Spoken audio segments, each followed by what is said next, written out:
तो दोस्तों कस्टमर का ये चाबी ऑन नहीं हो रहा था, तो कस्टमर ने एजेंसी में लेके आया है गाड़ी को, तो हमने इसका नया लॉक लिया है। नया लॉक अब हम लगाने जाएंगे। नया ही लॉक लगाने से खाली नहीं हो जाएगा, समझ गए दोस्तों।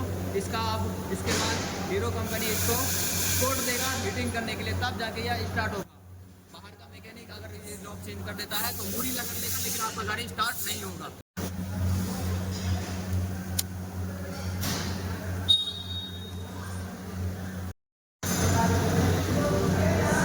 तो फाइनली इसका लॉक सेट लग गया है, देखिए।